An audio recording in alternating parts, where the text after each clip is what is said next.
The ANC in Mpumalang keeps everyone guessing about its preferred presidential candidate. More evidence of neglect emerges at the Life Esidimeni arbitration. Hello and welcome to eNews Direct tonight. I'm Shahan Ramkisoon. And I'm Sandy Lagangwase. Good evening. To comment on our stories, you can find us on Facebook and Twitter at eNews Direct. You can indeed. You can also track our main stories using these hashtags: ANC Conference and World AIDS Day. This leads our bulletin. The ANC in Mpumalang is keeping the governing party guessing about who it'll back for president. The province could sway the vote in the heated race between Nkosazana Dlamini-Zuma and Cyril Ramaphosa. Most of ANC branches in Mpumalang have refused to openly choose between the frontrunners. Instead, the majority has voted for unity at the Provincial General Council meeting. There were 223 abstentions for the position of presidency, with the chairperson demanding the electoral agency declare unity the province's official position. Nkosazana Dlamini-Zuma received 123 votes, while Deputy President Cyril Ramaphosa got 117. Meanwhile, the ANC in the Northwest hasn't had any problems disclosing its preferred presidential candidate. Nkosazana Dlamini-Zuma received the province's backing by a wide margin. It's named Mpumalanga Premier David Mabuza as deputy, Nathi Mthethwa as national chairperson, and Maite Nkwana Mashabane as treasurer general. The province has also nominated Ace Magashule as secretary general and Jesse Duarte as deputy secretary general. 100 branches of the ANC in KwaZulu-Natal are not going to the party's national conference. They failed to convene their branch general meetings to nominate leadership. KwaZulu-Natal is the biggest ANC province in terms of membership numbers. Sipamandle Goge reports. It's the political hub of the ANC, but the province will go to the conference divided and weak. On top of that, 100 branches will not make the all-important event. Within those, we have about 12 branches that have been sanctioned because of the dispute outcomes to rerun their meetings. And we believe that those branches are completing their work by not later than Saturday, so that they can join the PGC on Monday and be part of the delegation to the national conference in December. It's not clear who these branches support for the party's presidency. The ANC in the province seems to downplay potential no-shows. It has never occurred in the past that you bring all your delegation. You get a projection, but you must work for the attainment of that projection. And in all past conferences, KwaZulu-Natal, like any other provinces, have never succeeded to bring the entire branches in good standing in that province, because the size of the province, the size of our branches, the challenges that we have to deal with in preparation for the national conference. But 100 sounds massive. Well, it sounds big if you are a small province. If you are like Northern Cape and them, 100 is a huge problem. But if you are a big province, you have 870 delegates, and you are not going to get about 100 of those. It's not as big as it should be, but it's also not something that is unusual. It does happen that such number of branches do not make it to a national conference. The Provincial General Council starts on Monday. Sipamandla Goge, Durban. A woman has told the Life Esidimeni arbitration hearings about how she fought to prevent the transfer of psychiatric patients. When she raised concerns with Gauteng health officials, she was told not to worry because her brother was being moved to a 5-star facility. Now, while Sizwe Mpilo's siblings survived, over 140 patients died after they were moved to unlicensed NGOs. Zikona Chona reports. This is what Sizwe Nkosi looked like when he first arrived at the Cullinan Care and Rehabilitation Center from a Life Esidimeni facility. His sister visited him just 10 days later and describes his condition. He looked so dark in 10 days. 10 days later, he just looked so dark and his skin was cracking. My mother took him to the bathroom and checked on him, and there was nothing. He looked like he hadn't taken a bath ever since he got there. Prior to the move, the family approached Gauteng's now suspended Director of Mental Health, Dr. Magabo Manamela. She told us that we mustn't worry, Cullinan is like a 5-star hotel. But as it turned out, the Gauteng Health Department moved hundreds of psychiatric patients to ill-equipped, unregistered NGOs. Shortly after being moved, 141 patients died, some from starvation. Nompilo Nkosi was actively involved in opposing the movement of patients. Why were you this big activist on this issue? I was worried about my brother's life. I didn't want to lose my brother, Justice. She wrote several letters to authorities and organized protest marches to the office of former Gauteng Health MEC Qedani Mahlangu. She also wrote to the National Health Minister, but says all attempts were ignored. Nkosi is a freelance makeup artist, and as a result of her activism, her business collapsed. Kodwa kade beyitshelile nje ukuthi kade bazoyenza lento kade bathi bazoyenza kuphelela lapho. Kade sebesithathile isinqumo sabo and bekuphelela lapho. The department claims it ended its contract with Life Esidimeni centers because it needed to save money. Nkosi says she questioned Manamela about the decision. Wangithethisa ukuthi kahle kahle yini inkinga yami ngifunani lana, what am I doing here, and I better stop what I'm doing or else. We would like to see those who are responsible for this mess to be held accountable, proper imprisonment. Nkosi's brother is now back at a Life Esidimeni center. She has been commended for her unwavering commitment to the cause. Zikhona Chona, Johannesburg. Now, people across the globe commemorated World AIDS Day. There are over 7 million people living with HIV in South Africa, with more than 270,000 new infections every year. Erin Bates has the story. Prosper Ndlovu was diagnosed with HIV when he was 10. Now 22, he's spent most of his teens coming to terms with his status. It affected me. I couldn't cope at school, and I was even failing at school. Yeah, and my life was a mess until one day I joined a support group. 32-year-old mother of two, Honey Stevenson, discovered her status in 2011. At first, she was in denial. It had to take me ICU, it had to take me being on a wheelchair, it had to take me being temporarily paralyzed for me to realize that I'm actually killing myself. Today, both Stevenson and Ndlovu mentor teens at Johannesburg clinics. Stevenson advises HIV-positive parents to disclose their status to their children. They're actually harming their kids because now, at the age of, say, 15 years, they start dating without the knowledge of knowing their status. And what happens is they get to infect each other. A family counsellor says caregivers play a critical supporting role. What are the facts? What are the myths? For me, starting early, opening those lines of communication. You know, for me, communication is extremely, extremely important. The range of antiretroviral medication has grown. If patients take their medication correctly and live healthy lives, the virus can become undetected. What we do, this is a virus running havoc in your body. We give you the ARVs that traps a virus.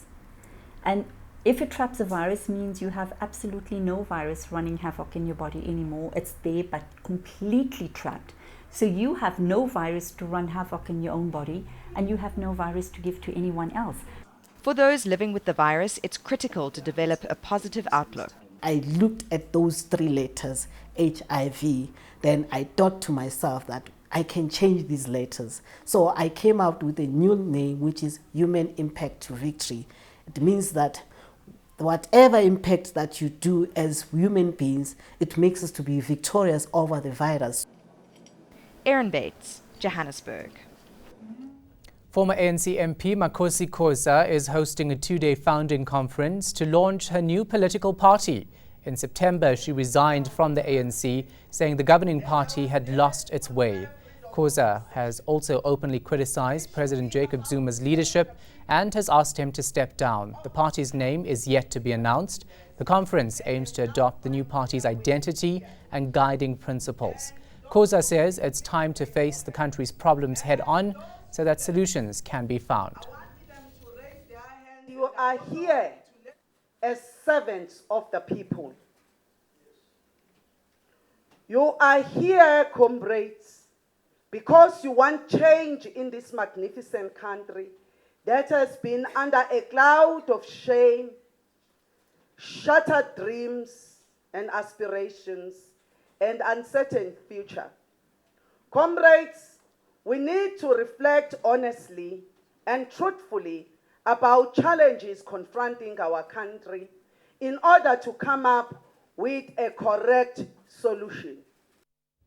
International news now. U.S. President Donald Trump's former national security advisor, Michael Flynn, is expected to plead guilty to lying to the FBI. The unit was investigating alleged Russian meddling in the 2016 presidential election. Court documents say Flynn lied about a meeting he had with then Russian Ambassador Sergei Kislyak 4 days after Trump won the presidency. During this meeting, Flynn allegedly asked Kislyak not to escalate the situation after the U.S. imposed sanctions on Russia. Flynn is at the center of a broader investigation into links between the Trump campaign and Russian operatives. And Prince Harry and Meghan Markle have completed their first official public engagement. The couple visited a school in the English city of Nottingham. They visited Nottingham Academy, meeting with teachers about the Full Effect program. The program aims to stop youngsters from getting involved in violence. Business news after the break. Stay with us.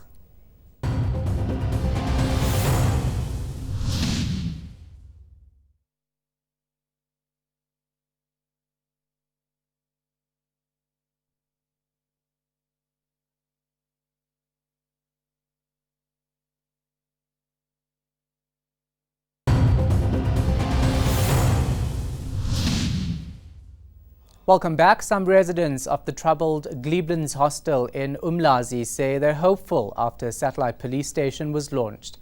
There have been more than 90 murders linked to the notorious hostel since 2014. Their Syntathia attended the opening of the new station. This is the Gleeblands hostel's new satellite police station. The high crime rate and a series of murders have troubled residents for years. Now, 16 officers will work here in shifts to become residents' first port of call. Police Minister Fikile Mbalula has officially opened the facility, although it's been operational since last month. He says ridding Gleeblands of criminals is a priority. We're not going to give them a breathing space. We will breathe on their neck, and we will never give them a space to move freely. We'll squeeze them. We'll make it unbearable. In all centers and areas, we'll unleash our police undercover and above board. We'll unsettle them. Some residents are hopeful the new station will help bring stability to the troubled hostel. Izinto enjengalezi zisiqala zokuthi siminimize sehlise icrime. Awukwazi ukuqeda icrime. Ukuqeda icrime kufunakala ukuzinikela wonke umuntu, so kufanele ukuthi sonke isikhathi sibambisane amaphoyisa sonke ukuze kwehliswe icrime sesifike egcineni lapho kuthiwa siyayiqeda khona nya wonke umuntu ehambe ngokukhululeka eGleeblands. Angicabanga ukuthi kuzoba khona ukwesaba ukusebenzisa ipolice station kwaphela umuntu meze police station akekho wazi ukuthi uyothini, uzobe ukuthi nje umuntu uyoreporta leyo nto yakho ukuthi uyibonile ukuthi ayihambanga kahle. But it seems the SAPS still has to work harder to fully gain this community's trust. We will have to sharpen our mechanisms of ensuring that people are able to be part of us by becoming good informants, create an enabling environment to ensure that informants are secured. We use all mechanisms, including technology, but we need to advance. We need to unleash crime intelligence in the area. cases registered at the satellite police station will be referred to the main Umlazi station for investigation. Jason Tathia, Umlazi, Durban.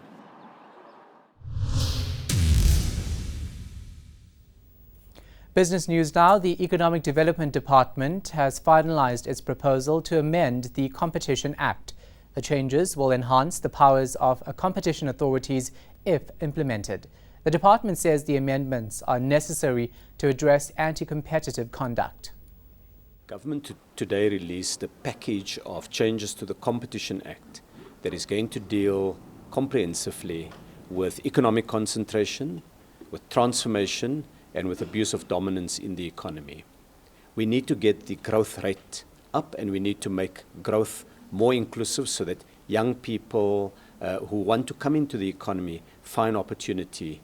And to do that, we've looked at the changes to the law that will deal with sectors where there are dominant players who sometimes abuse their dominance, or where the structure of the economy does not promote competition and opportunity. It's time now to see how the markets did today.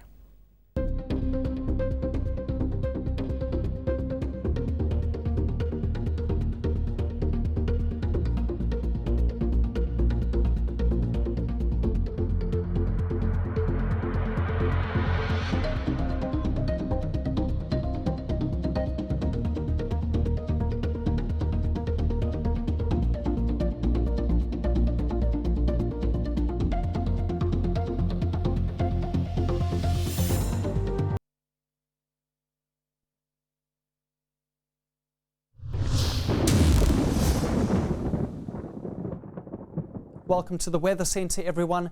Let's take a look at what the start of the weekend brings to your parts of South Africa. And on our cloud and rain forecast, we see wet weather starts off the day over parts of the Highveld, as well as towards the Drakensberg, with morning showers and thunderstorms. It will clear a little bit during the late morning and early afternoon, but as things warm up, more thunderstorms will redevelop all across the area, spreading towards the eastern coastline by evening. A weak front will be approaching from the west, but for the meantime, it remains dry over the region. The Northern Cape can expect some hot weather along with a few thunder showers, especially for the eastern parts of the province, while in the west, especially near the coastline, it remains quite cool. Alexander Bay with a high of 22. Similar temperatures for the coastal areas of the Western Cape. Inland, it will be a warm to hot day, and for Beaufort West, there could be a few thunderstorms. Thunder showers likely for much of the Eastern Cape, reaching the coastline later on in the day, including Port Elizabeth. And in KwaZulu-Natal, there'll also be thunder showers for most parts of this province. Ulundi and Richards Bay still very hot, with temperatures in the 30s. Looking at Mpumalang, where the Lowveld stays dry, 39 as a maximum for Skukuza after a minimum temperature of 21 degrees. And similar conditions expected for all of Limpopo, a sweltering day for this region, and unfortunately no rain in the forecast for the meantime. For the northwest, on the other hand, there will be morning showers and thunderstorms, and those return in the afternoon, and the cloud and rain help to keep things just a little bit cooler than what it has been. And we also expect wet weather for some parts of the Free State. Bloemfontein far more comfortable with a high of 26 degrees. It'll be a warm day for all of Gauteng, and isolated thunder showers will be possible over the province. Let's take a look at your weather conditions for Sunday. It'll be mostly dry on the Highveld, temperatures rising in the area. Pretoria, you get to a maximum of 35. And on Monday, thunder showers return to all of eastern South Africa, except in the far north, Polokwane, dry with a high of 31. And that's a wrap from the eNews Direct team. It is indeed from the pair of us and the rest of the crew. Until next time, take care.